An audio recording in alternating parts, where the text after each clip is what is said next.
Welcome to Die Hard on a Blank, the podcast where we explore the influence of Die Hard on action cinema, one action movie at a time. I'm Philip Gawthorne, and with me as always is Liam Billingham, and today's film is Phone Booth. It's Die Hard in a phone booth. Not a creative tagline this time. Sometimes, you just keep it simple, but this isn't just a simple episode. We have not one, but two unbelievable guests. The Crockett and Tubbs of this podcast, ladies and gentlemen. Liam, please introduce our wonderful, esteemed guests, colleagues, and friends, if you would be so kind. Well, it's our wonderful friends and co-hosts of the late great Miami Nice, Katie Walsh and Blake Howard, ladies and gentlemen. Woo! Hello. Hi. Hello. This felt like, the Colin Farrell was the link here. That was the idea. And I think it's pretty interesting to discuss this film. Colin Farrell is pretty prevalent in the culture at the moment, with the Penguin, and he's been doing amazing work forever, but he feels like pretty present at the moment. And I think it's pretty exciting to I know that it was Tigerland before this, but this was kind of maybe when I think the mainstream really saw, like, holy shit, there's a new sheriff in town. This actor is phenomenal. It is no mean feat to hold the screen when you're trapped in a phone booth for the entire movie and be riveting. So, as avowed Colin Farrell fans, we wanted to get you guys on and discuss this. So, starting with Katie, would love to just ask, do you remember when you first saw this film and what your relationship has been with it and with its star and director over the years? Yeah, I watched this movie in 2020 when Mr. Joel Schumacher died. So 2002, I was in college at Middletown, Connecticut. I was not seeing that many new movies. I was watching old movies in film school. And yeah, I did not see Phone Booth when it came out. So when Jolie died, Mr. Schumacher, my king. My favorite dude. The dude rules. I watched a bunch of movies of his that I had never seen before. So I remember watching it in 2020, depths of lockdown, and I was like, this is pretty good. That's accurate. That was my reaction to it. Pretty good. Agree. Pretty good. Blake, do you remember, did you see this one when it first came out? Has it been in your life a lot? Saw it in the theater.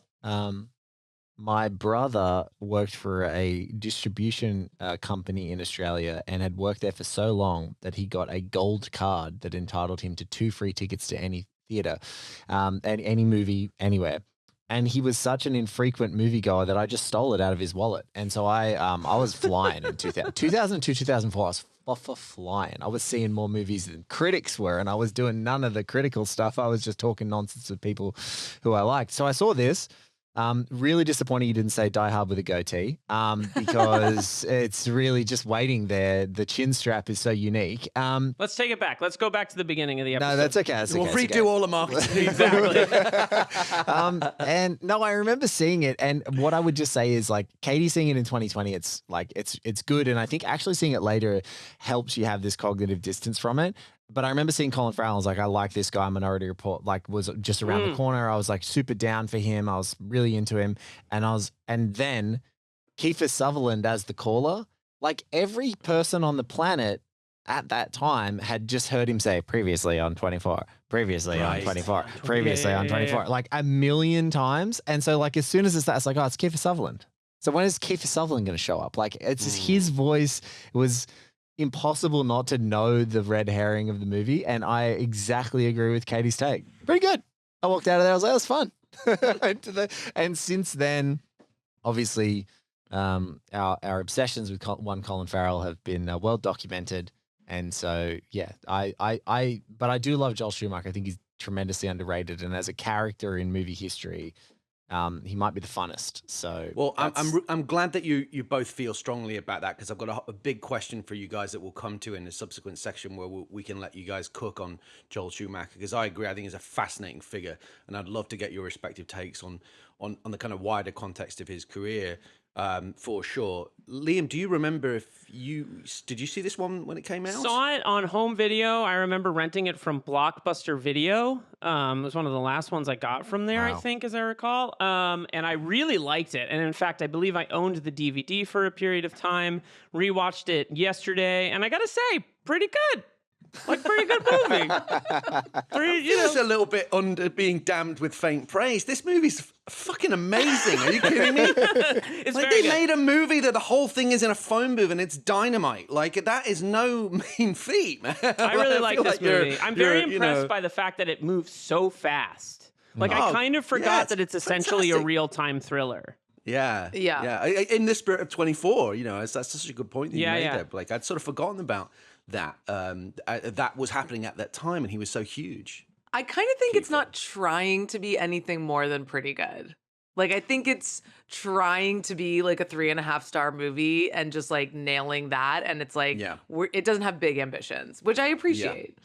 No, totally. It's like a modest movie in all the best ways, and it just has like a great central performance. I think he's excellent in this movie. Brilliant concept, so well executed, I think. And well, let's get some. I also saw this, by the way, when it came out.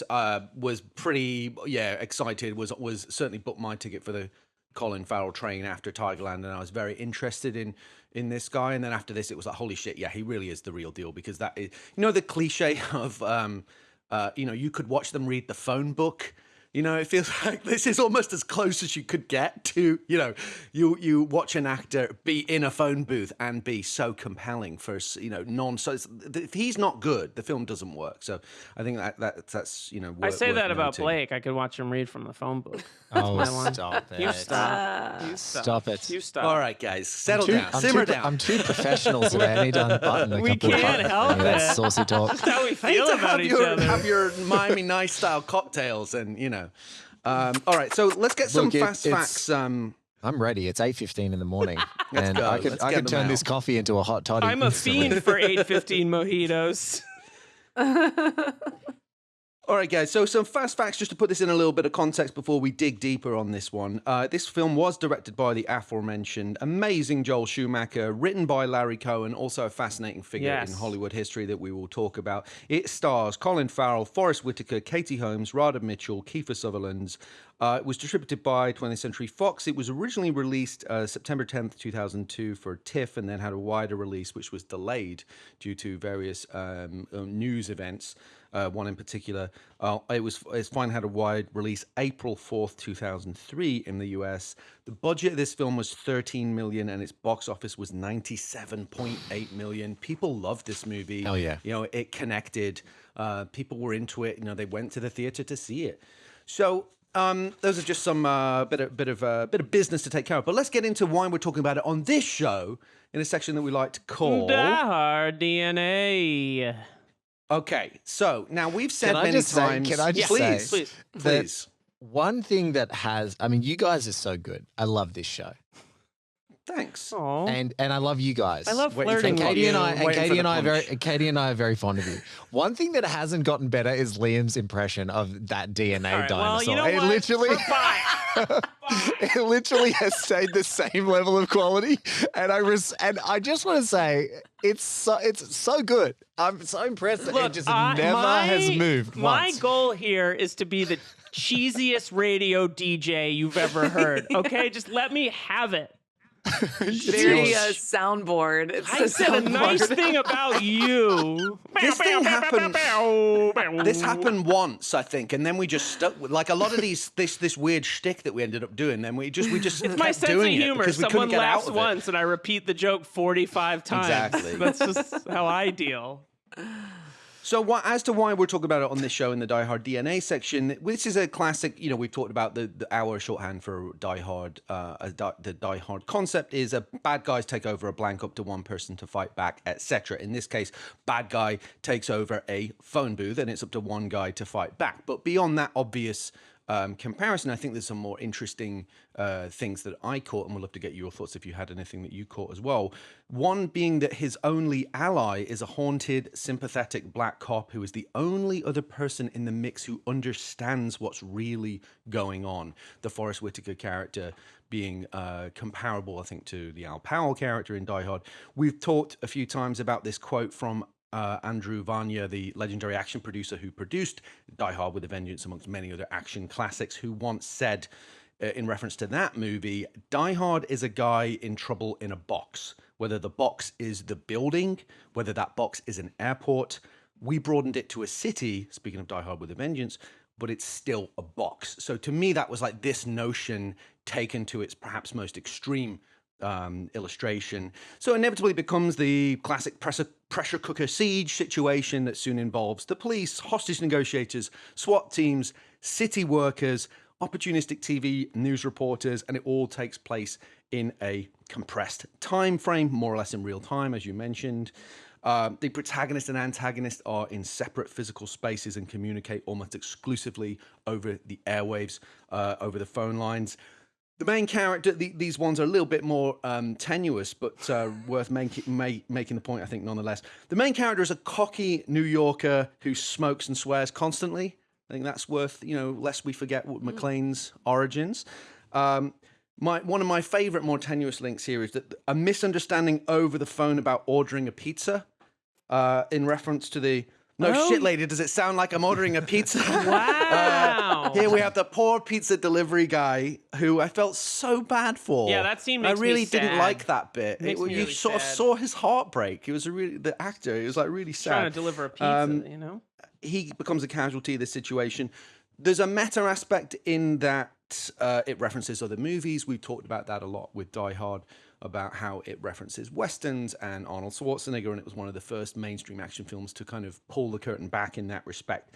In this film, there's not a load of specific pop cultural references, but the caller does talk about how, why does the bad guy always cock his gun in the movie before shooting the good guy? Why wouldn't he have it already cocked? Because that sound is scary. So he's referencing the fact that other movies do exist. The final one that I had two last ones. One was one that might be worth thinking about when we come to the theme section, the idea of status.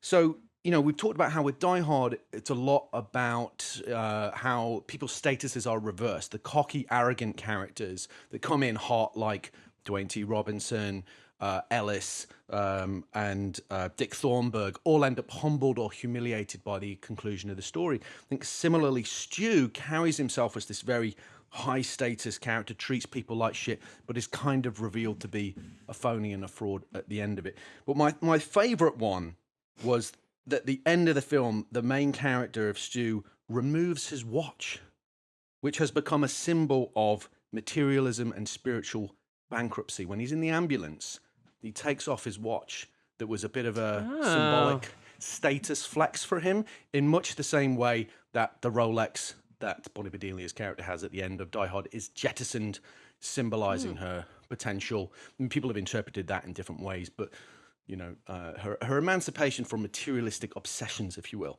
So those are the Die Hard DNA. That was what the interns threw together for us. Any thoughts, additions, or as to how this links back to the original classic? No, I think you nailed all of them and extensive, then dude. some. Are you kidding? It started with me taking the piss out of Liam's accent, and then you're like, emancipation from materialist obsessions. Yeah, yeah. You're good at Would this. you have anything to say to me? Well, we'll kick back with some cocktails and take this to the next level after this quick break. And we're back with our next section of the show, Anatomy of an Action Movie, where we explore the tenets, although now I'm afraid to do these bits, in case lest we get We eviscerated. live in a Twilight world, and I'm not afraid to say it to Blake. And there are no friends at dusk. Apparently, but there are aren't friends on this friends show. at dusk. Friendly sniping. Okay, in the spirit of this film, The first tenet of Anatomy of an Action Movie is the premise. So forgive me, I will stop bloviating momentarily and let you guys cook on this one. But I'm just going to set the stage for what the premise is, and then perhaps we can unpack what the themes are and also about Joel Schumacher's career. So the premise of this movie. Slick, sleazy, unscrupulous celebrity publicist Stu Shepard, Colin Farrell, lies for a living, hustling on behalf of his clients while strutting the streets of New York and constantly making and taking phone calls with the help of a young intern named Adam, played by Keith Nobbs. However, while visiting one of the city's few remaining phone booths to secretly call a young actress whom he is trying to sleep with behind his wife's back, Stu suddenly finds himself in the middle of a terrifying situation when an unidentified caller, played by Kiefer Sutherland, predominantly just a voice performance, although it does appear briefly at the end of the film. So good. Informs Stu that he will kill him with a sniper rifle unless he remains in the phone booth and follows all of his demands. So I had two questions for you guys. The first is just about the film, and then I'll bring it to Joel Schumacher. My first one is, you sort of said, Katie, that you think this film had maybe limited aspirations, maybe wasn't thematically that deep. But is it, in you guys' opinion, about anything beyond the events of the plot? Is it actually trying to explore anything about modern society, class, family, morality, consequences? Did it resonate for either of you guys beyond just being a real crackerjack thriller? Well, I will say I don't think that like if I think a movie is not like trying to be more than it is, I think it still has themes. Like I think it's still, even 3.5 star, like whatever kind of like pulpy, trashy movies, like they still are dealing with like the world around us and telling us something about that. So I will just say I don't think it's like not trying to say anything. And then, but I do think that this is a very Catholic movie, which I picked up on last night, when he basically forces him to confess all of his sins while he's standing in a damn booth. So, I never thought of that. I love that. It makes so much sense. Yeah. You can't see the priest in a confessional. And, at the end when he's, being like, I did this and I did that and I cheated on my wife and I'm blah, blah, blah. I'm a fraud. I'm a phony. I'm like, this is so fucking Catholic. That's really Catholic. Jeez. And maybe, shout out to all the Catholics out there who've had to go to confession. But The worst. Yeah. So I that was one thing that I picked up on. And I also think it is so hilarious that he is a publicist. And having been a publicist in my very first job, I was like, of course, the asshole who's on the phone all the time is the publicist. And it's true. They all are. They're all, constantly on their phones. So I think especially in like an early cell phone adoption era, like 2002, 2001, you would really be attuned to that kind of behavior. A loud mouth talking on the phone loud. And it is hilarious then that he gets trapped in the old phone booth. So it's this like tension of old and new. That is fascinating. Somehow that had gone over my head, that analogy of being essentially in a confession booth, but it's dead on. And he feels like the character, I think, probably is Catholic. It actually kind of feels like he probably would be.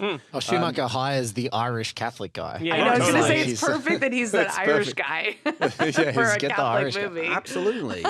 He's a Bronx guy, isn't it? I think he's doing a Bronx accent, but Bronx it definitely Irish. feels, I mean, that's a thing. Feels spot on. Blake, did it reach any deeper for you, this one, beyond just its sort of superficial elements? I've been thinking a lot about the movie The 25th Hour recently, obviously because Spike Lee has been doing Highest to Lowest. And so like it snuck up on me. Knowing that we were going to talk about it, I kind of completely blanked on like, this is like a New York 2002 movie, which is like a post 9/11 New York movie. And so for me, I started thinking about, you were saying like the emancipation from the material. I just started thinking about like the emptiness of existing infrastructures or jobs or these like capitalist pursuits in the once like confronted with the gravity of like your reality. So I feel like this movie of like a confessional that's in a phone booth in a glass box of emotion in New York City.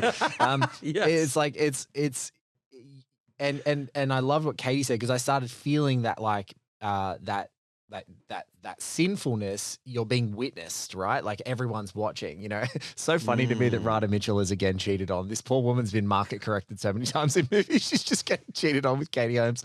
Poor thing. Anyway, yeah, like I just like every one of his sins is almost there when he's confessing them. There are people there that are witnessing him, and he has to confess to everyone. And so that really rung true for me, but it was just like that whole thing of like this status, this pursuit, this life, like what is it all for? And that, as you said, the very Catholic thing, I loved that, Katie, because I felt like that too, where it's like he casts it all off. He's like, I get to be free. You know, I've confessed in front of the world, and what else do I have to do? It's just like I can actually be free of all this sort of stuff. So it's just very interesting that this very like confessional movie, this guilt that is underlying, is still like wanted to be set in New York post 9/11. So obviously there's probably some financial incentives and people trying to, you know, get the city back on its feet. But it's one of those ones that like wasn't about it, but is also about it. You know, like it's very interesting. But be right because of the time in which it's made. Yeah. So yeah, no, that's what I found, and just that early 2000s thing of people were really trying to make Radha Mitchell happen, bless her heart, and it wasn't happening. So that was the one thing I was just like, poor Radha Mitchell. Couldn't catch a break. Great point. And 25th Hour, also similar, a movie I absolutely love. Yeah. Was not intended to be made, you know, was I think based on a book, right, and wasn't originally set at that time, but because that's when they happened to be making the film, they couldn't ignore the specter and the aftermath and the palpable tragedy that the city had been through. But Liam, if anyone can understand Irish Catholic guilt, take it. I'm not sure. No, I'm doing great. I'm doing great. You have thoughts on this one? Did it resonate beyond the obvious? Well, I think the guilt thing is well observed. The thing that I kept thinking about, speaking of New York movies, was I watched this year for the first time in a long time, is The Sweet Smell of Success. And this feels like the action, like if you took Sweet Smell of Success and combined it with Snake Eyes, you would have this movie, right? This kind of like morality tale about what seeking fame or publicizing fame will do to a person, right? And the consequences of that. And like, I'm sure that's a movie that Schumacher is very aware of and smart about. And so that was the thing that kept sticking out to me, is the sweet smell of success of it. They kind of begin with similar montages of New York City and the kind of energy in it, and kind of this like inflated aspirational agent who's not really all he's made up to be, and kind of like the way he ruins a young woman's life. Like, it had a lot of that. That was the first thing I thought about the whole time. And definitely I can see the guilt thing, though. I have to say I didn't think of it. I mean, I think this movie moves so quickly that it's almost, you're almost just like caught up in it the whole time and just kind of enjoying the experience of watching it and watching Colin Farrell cook. But yeah, I think the sin thing is a really good point. It also feels like, and Blake, we talked about this when we talked about Ronin, this like late 90s cell phone Nokia wave thing that this movie is doing, where people suddenly have phones. Like, I love the voiceover at the beginning that's like, you know, in previous societies you would look insane for talking to yourself the way that people do. Like, I like that, like, I like the way the movie sets that up. I almost wish Kiefer Sutherland was reading it. In current society, people on speakerphone on the train are insane. Cuckoo. Yeah, or listening to music all that. But yeah, no, it feels like almost prescient about that stuff, you know? Like, it's ahead of its time and how it's thinking about that stuff and the interconnectedness. A little bit reminds me of Black Hat when we're going through the phone and the phone system and stuff like that. So yeah, I think it's an interesting, not only with what it's about, but the movies that it seems to be referencing. Yeah, no, it's interesting, but it's almost like the dark inversion of those 80s sort of aspirate, like go to the big city and make it in whatever industry that you're trying to do. And that was in this sort of Reagan era considered to be like cool and normal and everything. And then this film kind of questions it. And it's like, essentially what he's doing is quite empty as well. There's no, so, and in some cases sort of, you know, sleazy and dishonest. And therefore he realized he's got no soul, but he kind of gains one by the end of the story, or there's a sort of redemption story. So I love that angle, Katie. I want to ask you guys then my other second big ticket question here, which I think you will enjoy unpacking. My question is, you know, you mentioned that you're Joel Schumacher fans. I am as well. I think he's fascinating. My question is, if Joel Schumacher had not made the two much maligned Batman movies, which have their defenders, including Liam including myself. Okay. But if he had not made those films that were so well, frankly, were pretty maligned, especially the second one. Not on our internet feeds. Have Well, you seen I the know- Batman I know Forever that- memes I get every day? Perhaps now it's actually more fashionable to be like, oh, let's reclaim them as these kind of camp cult classics. But just to finish this idea, right? Just back off and let me get this fucking question out, right? so the question, because you're going to like answering it. If he hadn't made those two Batman films, what would his legacy have been as a filmmaker? I think he would live on forever in my heart, as he already does. Yeah.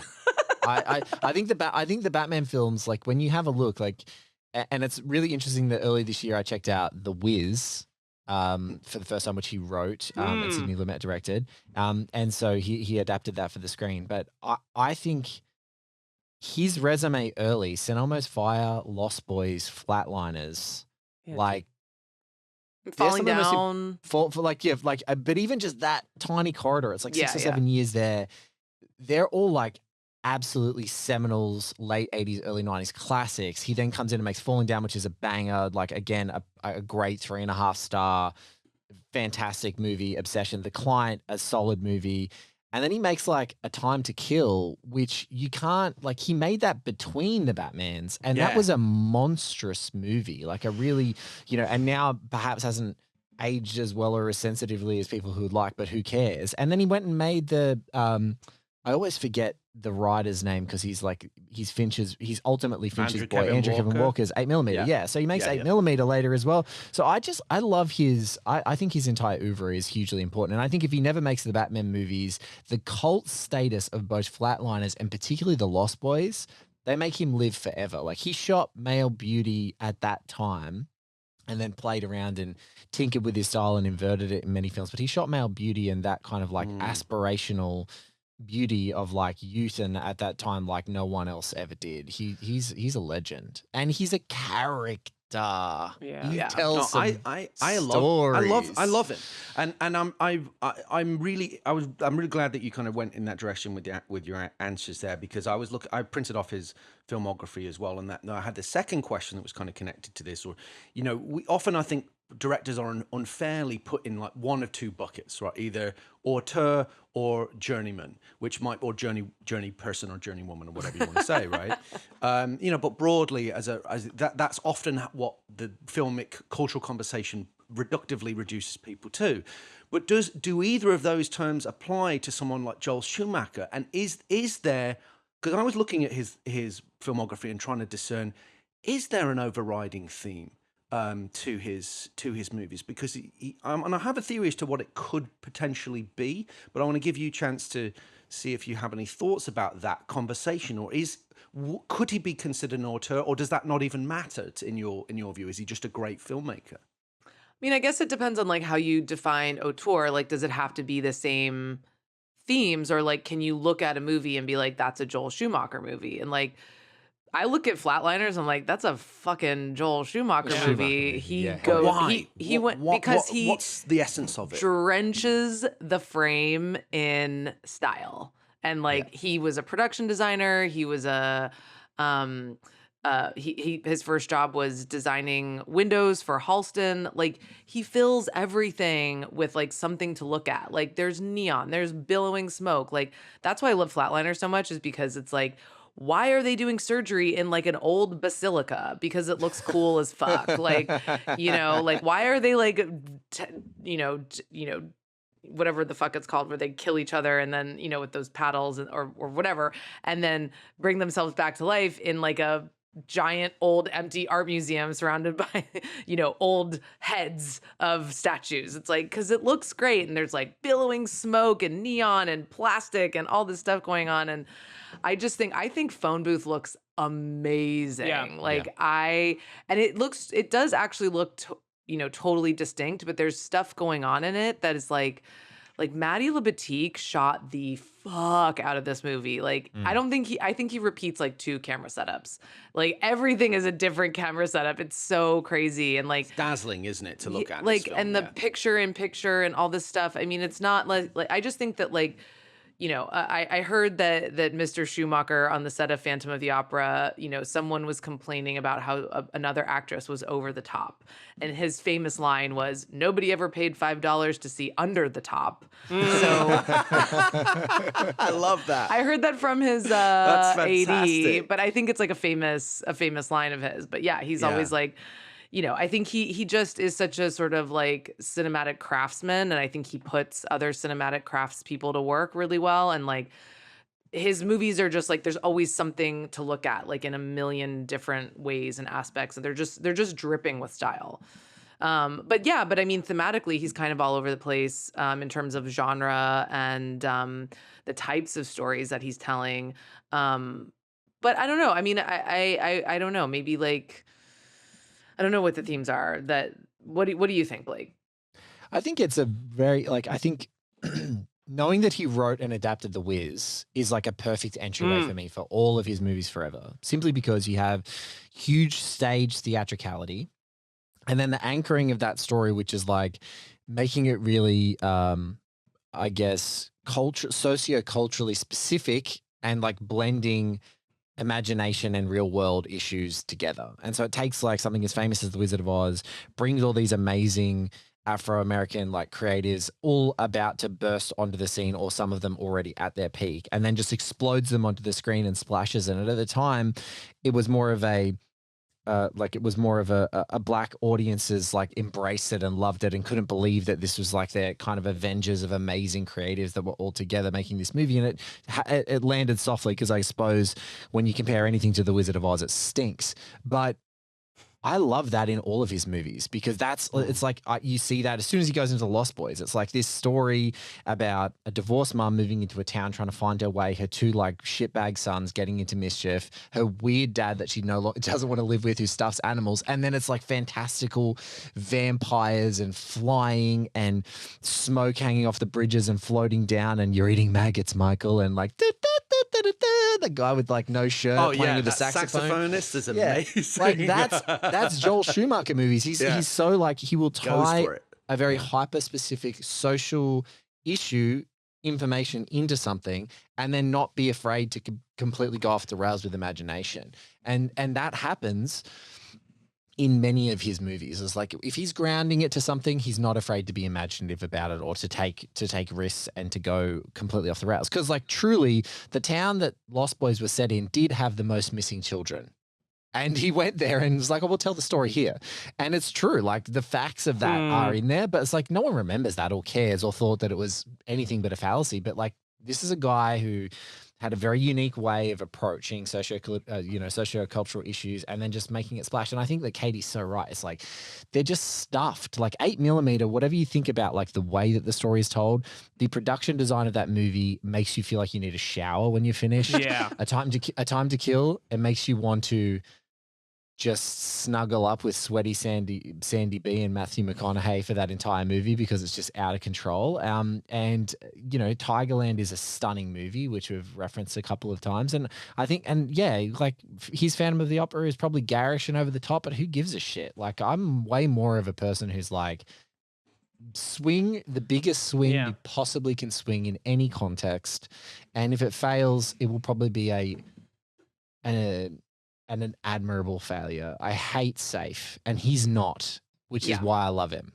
Yeah, well said. It's interesting we mentioned the Catholic guilt thing, because like, I have a pretty distinct memory of like my sisters renting Flatliners and me being like, there's something dangerous about this movie. Like and I feel that like, that's obviously true of Falling Down too, right? There's something like 8mm, obviously, but and Lost Boys, there's something kind of like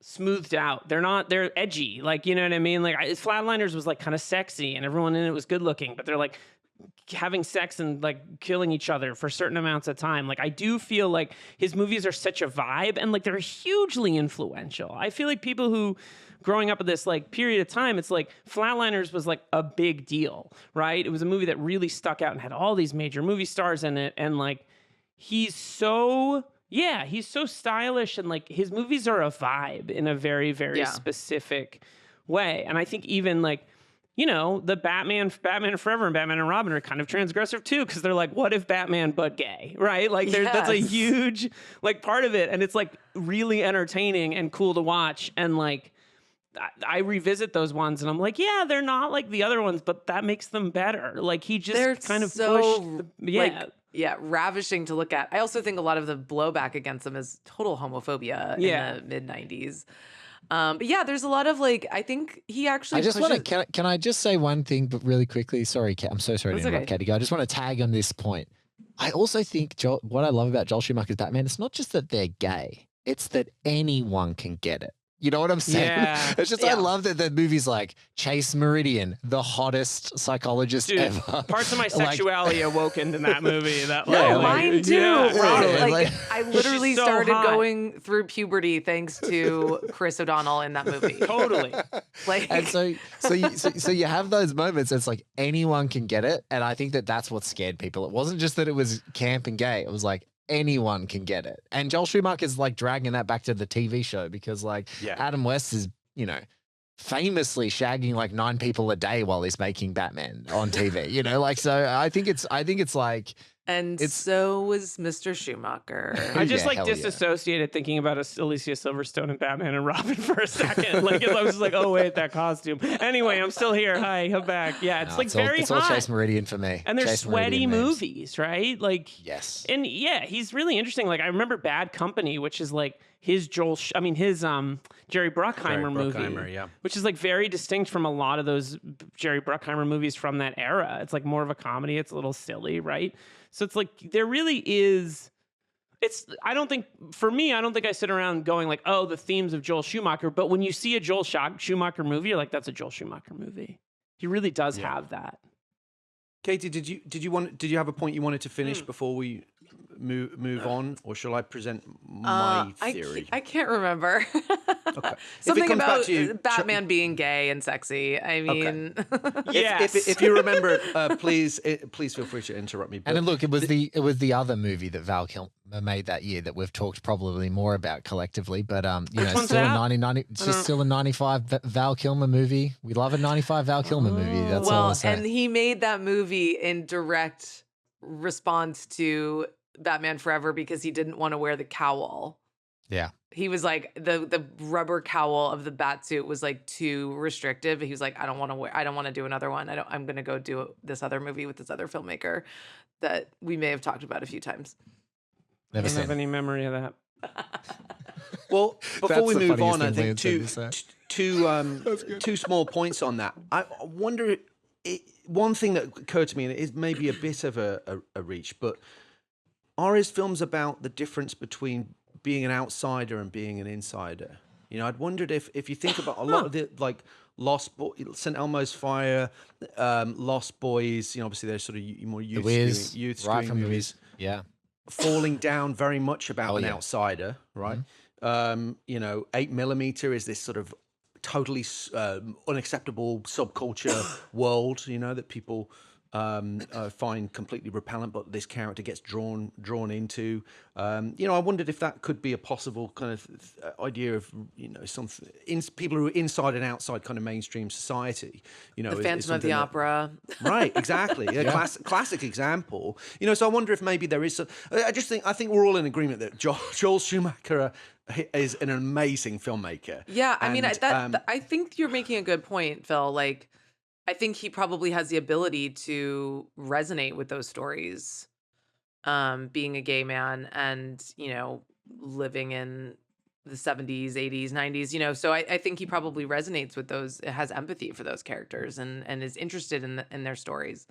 And kind of rebuilt his own life with the heavy drug addiction that he had as a young person, and you know all of that as well, and sort of reclaimed his own life and from the ashes that were somewhat self-created, and then had this extraordinary career. And I feel like Warner Brothers must have just felt as well like he's a safe pair of hands. We can give him a Time to Kill, like a bestseller by the hottest novelist around at that time, in between the Batman movies, as you said, Blake. And you know he he is just a fantastic filmmaker, and I do feel like maybe he has been more culturally reclaimed nowadays. But you know, we're in a slightly different time with a bit of distance to his stuff. But yeah, I think he's fantastic. And the other thing, bringing us to our next point that I think is worth mentioning, with both A Time to Kill and Tigerland, is that he is a star launcher.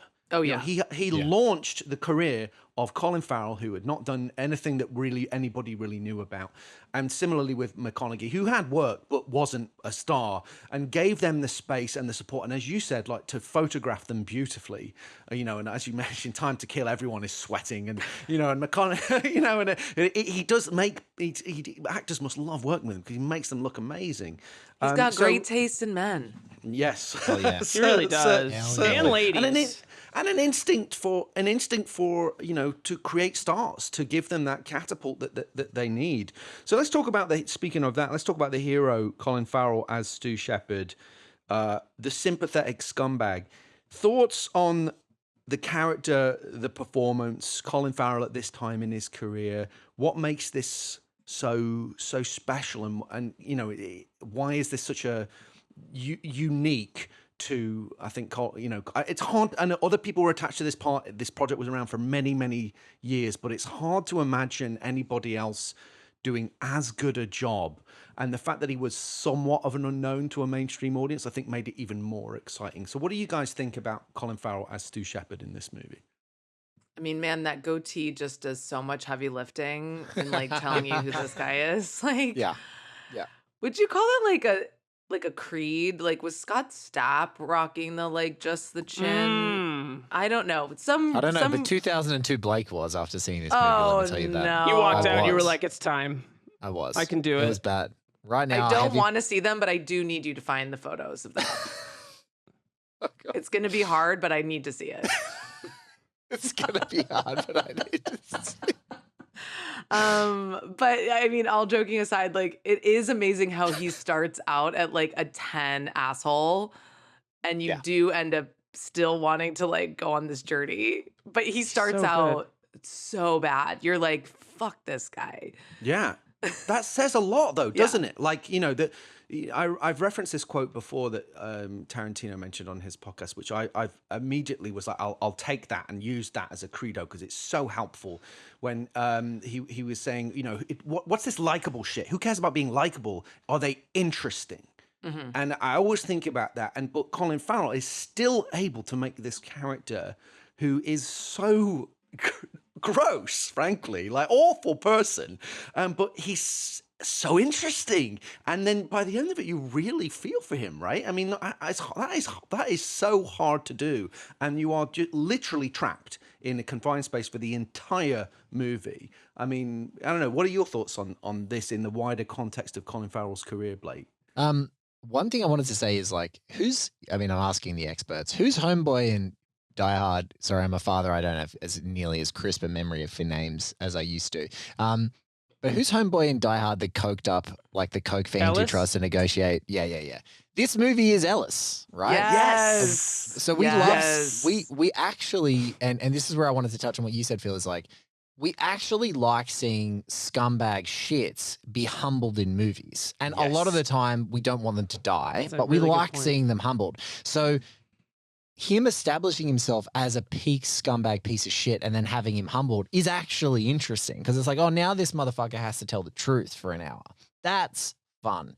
And we'd like to say, you know, it's like, you know, what there's all those memes where it's like, I'm not judgmental, and it's like me not judging, and it's someone with like an incredibly judgmental expression on their face or like perplexed. It's like, that's how you watch this movie. It's like, oh, good, he's going to get humbled. And then what I think the magic of Colin Farrell is that he ends up being, even though he can be a scumbag, a shit, make bad decisions, be impulsive, you know, decide to go have mojitos in a country that doesn't like his passport with the boss's head accountant / tenuous partner. We love that he makes bad decisions and we can react to his emotional conviction doing so. So what's cool is he has this ability to like turn you around. Like even in Minority Report, when he's like the bad antagonistic guy to Tom Cruise, like he's likable. He's likable. He asks the right questions. Even when he's being a shit, he's very likable. And so, yeah, I think seeing a scumbag slowly humbled for 90 minutes is perfect. That's a perfect movie premise. He's also such a strong actor when he's like kind of back-footed, like Yes. like in Bruges, you know. And I think immediately Yes. of what McDonough finds in Bruges and in Sheeran, which are two of my favorite performances, where you're like, man, that very pretty man is like really dumb or really like not in control of his situation. Like it's an impressive actor that can play dumb, and like this is obviously a very different kind of back-footing, but like one of the powers of this movie, if you think about it, is like, yes, you know he might get shot, but like the most terrible thing he has to do in this movie is tell the truth. Yeah. And it like that is like the suspense of this movie is like, what's gonna happen when he tells his wife he's cheating on her? Like it's so it's hard to watch. and he hasn't it's hard to watch, and it's like it's painful. Like the suspense comes from like the ticking clock is they gonna catch this guy kind of before he has to reveal to his wife what he's done, and like he's so slimy, and yet the whole time you're like, don't do it, and it plays with your sympathy for him and for Radha Mitchell at the same time in this way that's like makes it kind of painful to watch as a movie, you know? It's the human condition trapped in a box. Mm-hmm. You know, it's a person who is particularly morally, weak. But basically, you know, there but for the grace of God go I, right? You put somebody in a box, eventually they're going to have secrets, they're going to have things that they're ashamed about, they're going to have regrets or whatever. And he is just such an amazing vessel to explore that idea, which is just a unique piece of human drama. This is very much a specific movie to 2002, but it's also could be a one person stage play that could, in some respects, if you removed the modern trappings, that idea of a human being, it's death of a salesman. It's someone who's being stripped away of their status or the masks that they wear to walk in this world, and then being revealed for the fragile soul that powers that vessel. I think is like a fascinating. And Colin Farrell just so amazing at bringing that to life and bringing all the different shades of this character. They wouldn't have in the addition to stones. just being so rich. You know, sorry, go ahead. Phil, I was going to say they don't have the stones to make this a 90-minute movie. That's what I've noticed. Like it's like, you know, now 23 years later, this would be an 8-part Netflix series. We'd have backstories of Forrest Whitaker's character, would have backstories of Radha Mitchell, and she was actually cheating too, and Katie Holmes would have lost a part to a hero. It's just like, no, I don't want to see any of that shit. Just give me the scumbag and dress him down for an hour and a half and have Kiefer Sutherland's voice in my ear, and that's all I want to see, and have like the one like you know, Forrest Whitaker, when they still kind of weren't sure how good Forrest Whitaker was. That's this kind of era. It's like we don't actually know what to do with him because he's so good. But they get him to play this guy and he just knocks it out of the park. It's good. It's 90 minutes. That's the it's like a short story as opposed to a like a novel. And that's why it works. I think there is something really brave in like not cutting away to backstory. I mean, they do, you know, I think they use the picture-in-picture conceit to show Katie Holmes at work and Radha Mitchell and the people that he's talking to, but which I think is really ballsy of them to do this like split screen, quadrant screen. Reminds me of Time Code. Do you guys remember that movie? The Mike Figgis 4 screens at once. Like it's same era, right? This kind of like digital technology thing. Yeah. Everyone's taking the 24, taking the 24, like the 24 montage thing, and they're like trying to scale it up or down.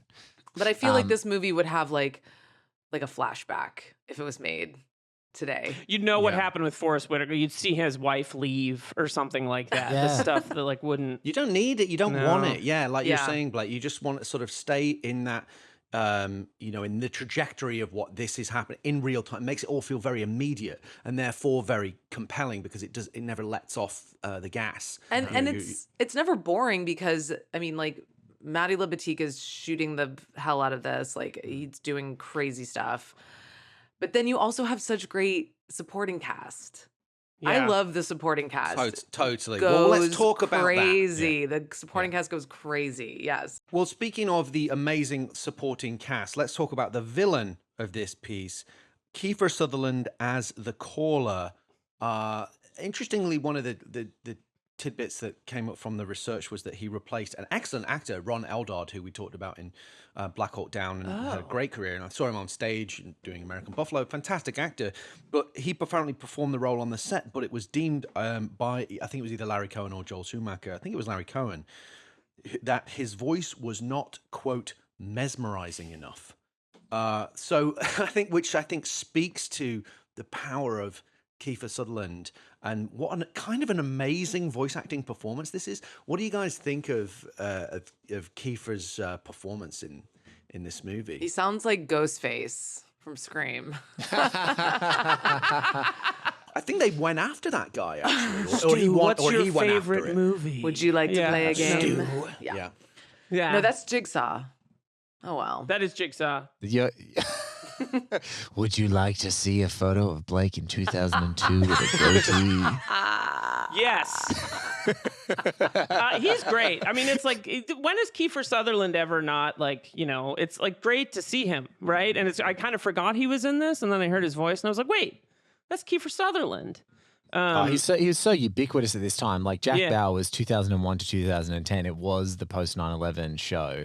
And I actually want to just say two movies that I think have been completely underdone very recently that I saw him in. They cloned Tyrone, which is so fun. Yeah, that's a good fun movie. Really fun movie. And the K Mutiny Court Martial, which is Billy Friedkin's last movie.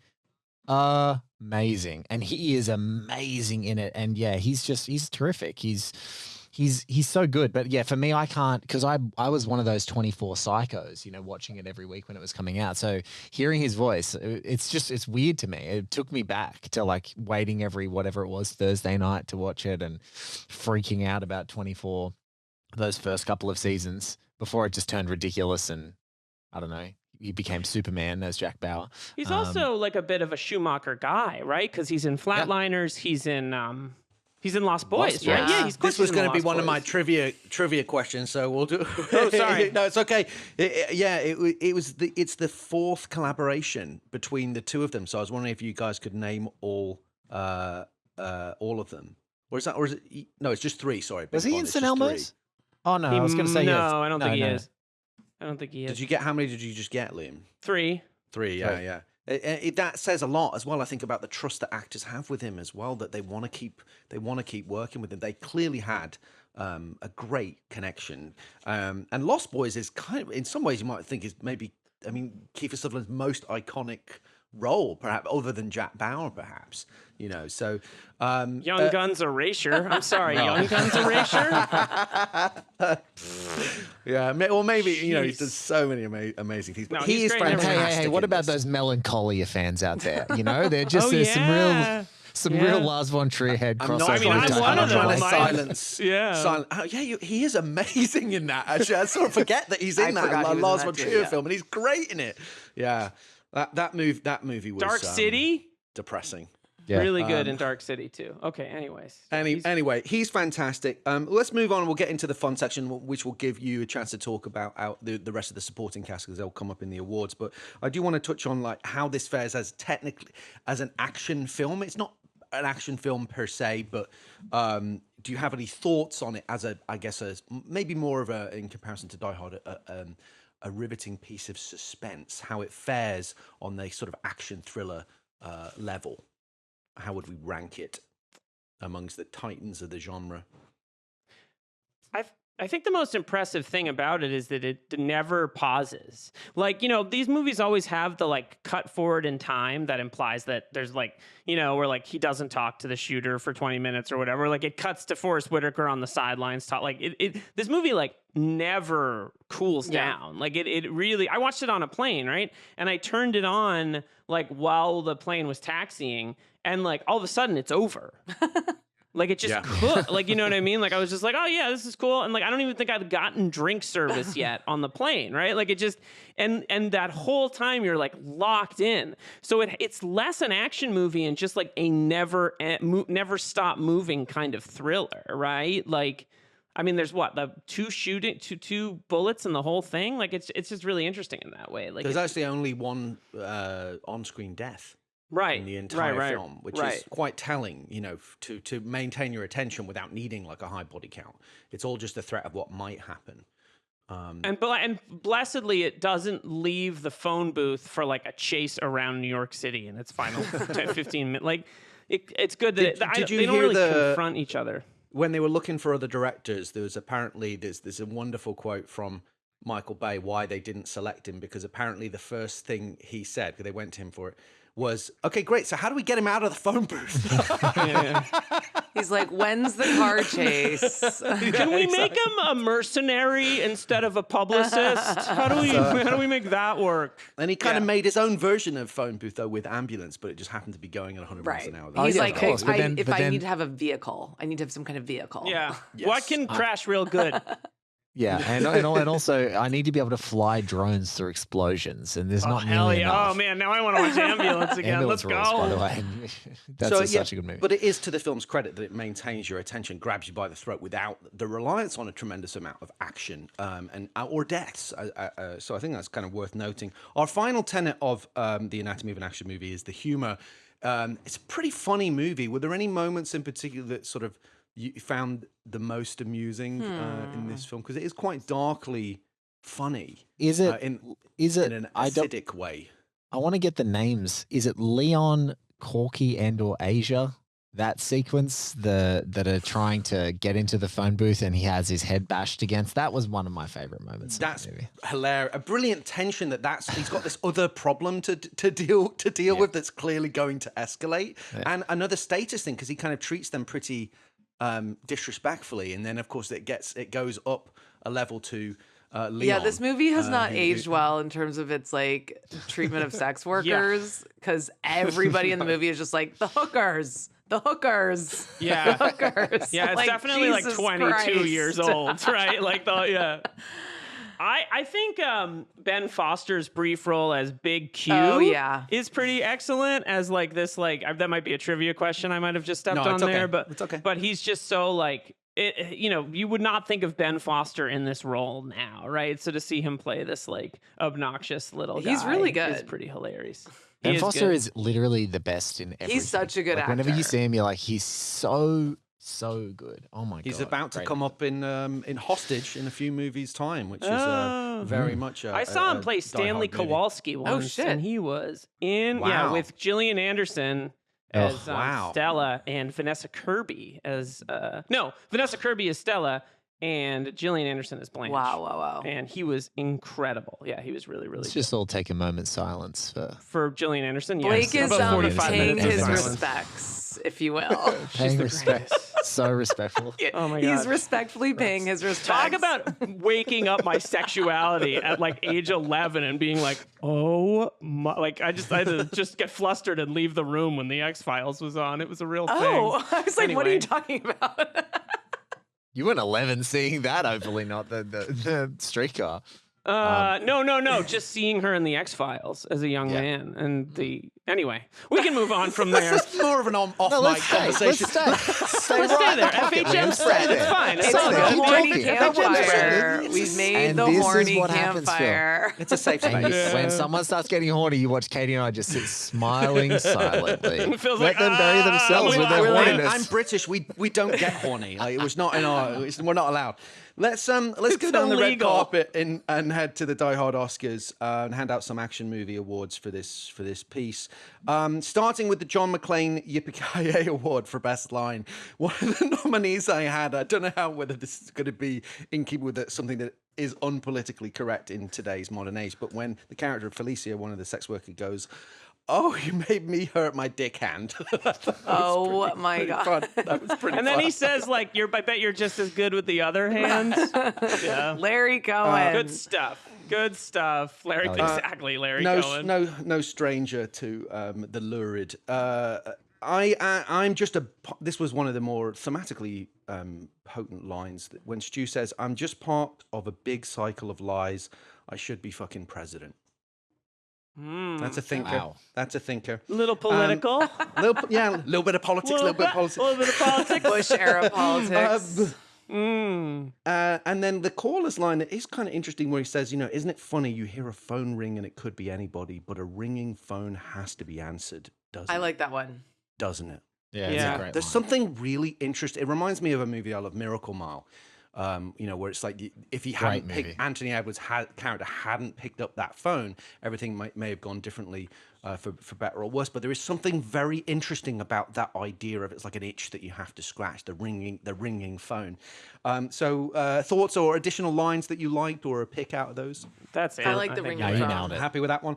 All right. Now, this one will be to your point, Casey, about the quality of the supporting cast. We have a stacked list of nominees for the Hans Gruber Exceptional Thief Award for stealing the film. I have the following nominees, but feel free to add. Kiefer Sutherland as the caller, Forrest Whitaker as Captain Ramey, Rada Mitchell as Kelly, Katie Holmes as Pam. The other person that I put in is Richard T. Jones as the sympathetic NYPD officer, Sergeant Jonah Cole. He's popped up quite a lot. He's in Collateral, as I'm sure you know. A familiar face in many of these. Is that the Arnold Schwarzenegger movie? I'm just kidding. Thoughts on Exceptional Thief? Who walks away stealing the movie? I have a different nomination. Please. Josh Pace, I think his name is, Mm-hmm. plays Mario from the restaurant Mario's. And I was like, is that Josh Pace? And also, I just have to shout this out. I don't know when else I'm going to shout this out, but Miami Vice reunion, Dominic Lombardozzi plays the first cop that he talks to. Hell yeah. Good eye. And I was like, is that our boy Dom?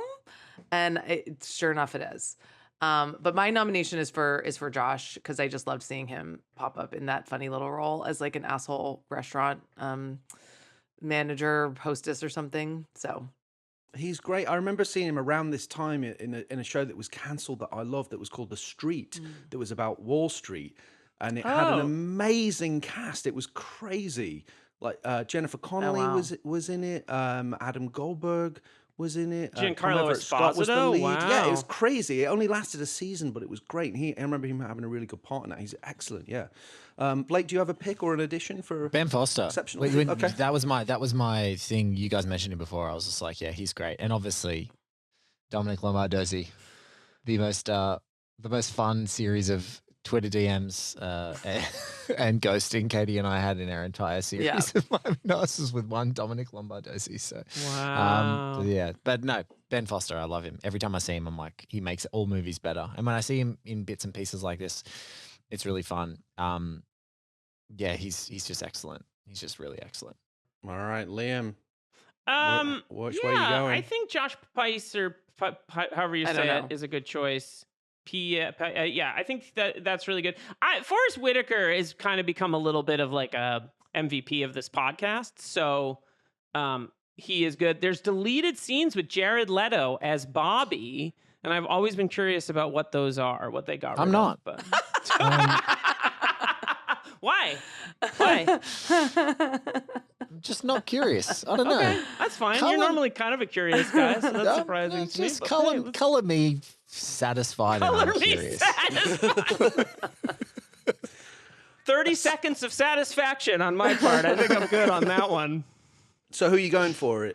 Forrest Whitaker. I'm going to go Forrest Whitaker. Yeah. I think I would have to agree, because although he's so good that he could deliver like an amazing performance like this while probably still in third gear, not, and that is not in any way a criticism. It's more just that we know that what more he can do, but he's so good in it as this sort of like sad guy. You can feel that this guy's in pain. Yeah. You know what I mean? And he's so good Well, it's at not the kind of pain that. he was in Blown Away. I mean, which you guys have covered. So, this is... Talk about Irish guilt. Yeah. Irish guilt movies. Speaking of Irish Catholic guilt. All right. Obsessed. I would agree with you, and I would go with Forrest Whitaker for Exceptional Thief. The Dick Thornburg Award for Dick of the movie. There's one very strong nominee, which is the aggressive NYPD hostage negotiator Brahman, played by James McDonald. He's good. Who's popped up in Turbulence and Broken Arrow. He's like constantly pestering Forrest Whitaker's character and telling him that he doesn't know what he's doing. Paula Jai Parker as Felicia, who is the most aggressive of the sex workers who continually harasses Stu throughout the film. John Enos III as Leon the Pimp, or Stu Shepard himself. Yeah, it's Stu Shepard himself. Yeah, what are we doing?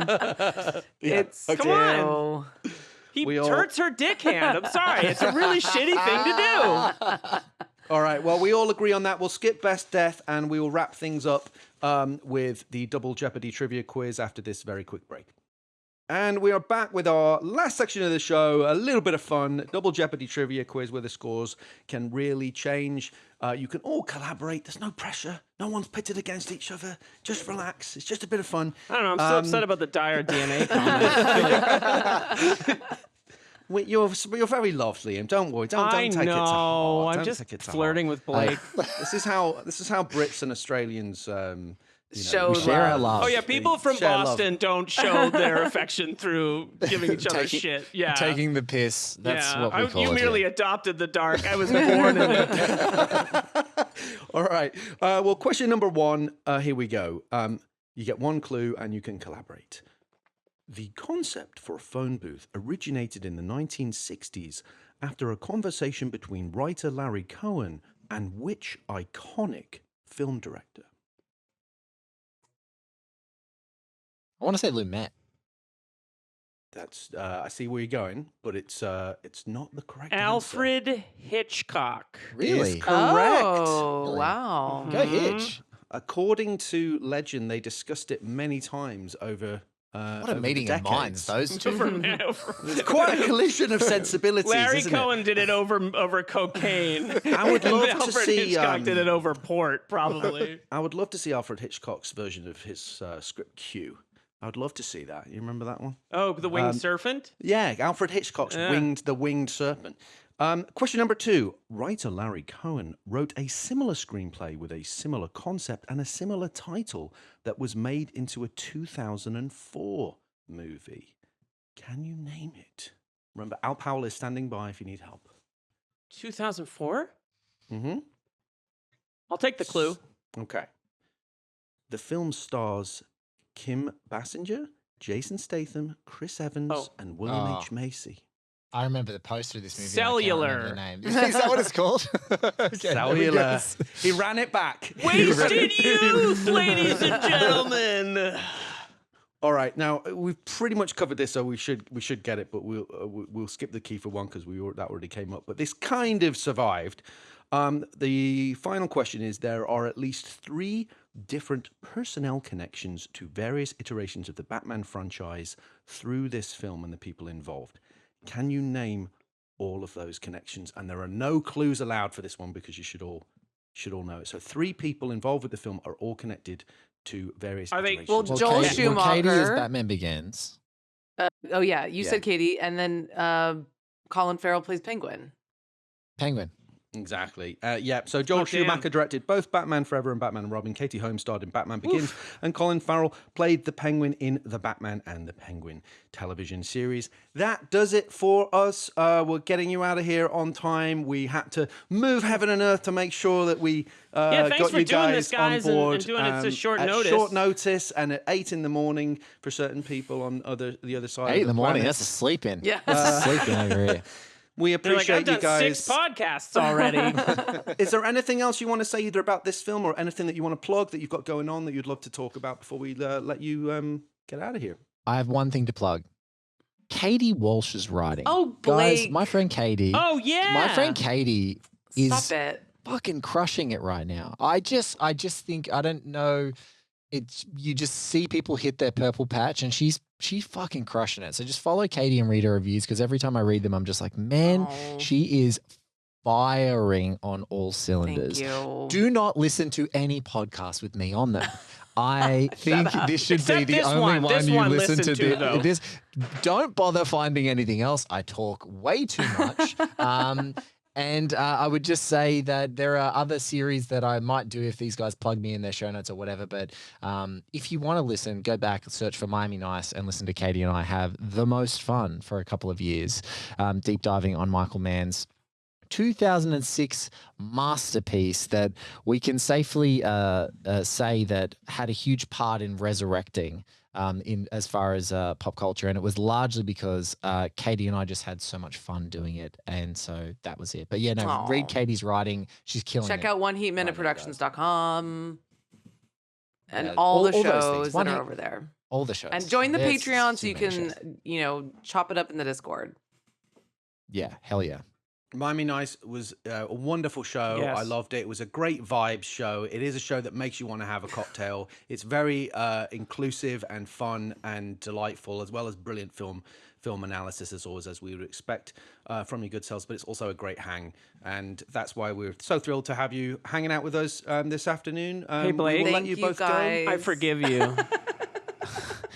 I knew you would. Yeah, I love I you to know. pieces. I You love know you when I too. smile at you like that and just prod you, it's all for good fun. This is, unfortunately, I want to just tell you listeners, when I see Katie Walsh smile at me on a podcast, I get permission to be cheeky. Yes. Right? And this is what happens. It even happened in front of Michael Mann. I looked at Katie and I'm like, I now have permission to be cheeky. To cheek To out. cheek it. Yeah. Cheeks just out.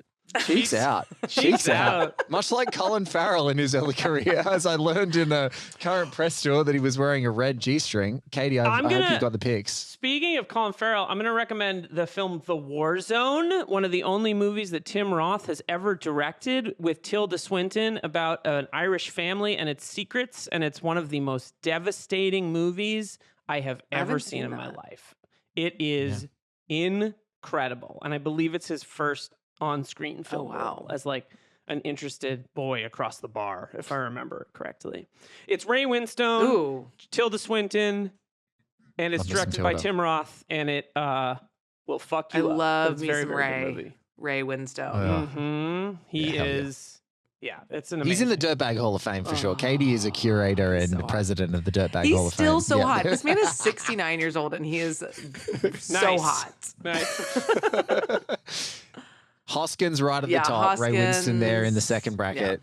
Anyway, thank you guys. Yeah, this was a absolutely. fun hang. This is your pod is always a great Yeah. hang too. So thank you for having us. Oh, Yeah, and you guys are a course. great hang in person as well. A Speaking night from that my lives long in the memory. Yes. That's, no, I don't remember much of it, actually. I'm going to be I So honest. what remember- brain cells did survive? I remember every frame of it. Yeah, That's all of that's them. nice, They I all love. blend together at 24 beautiful.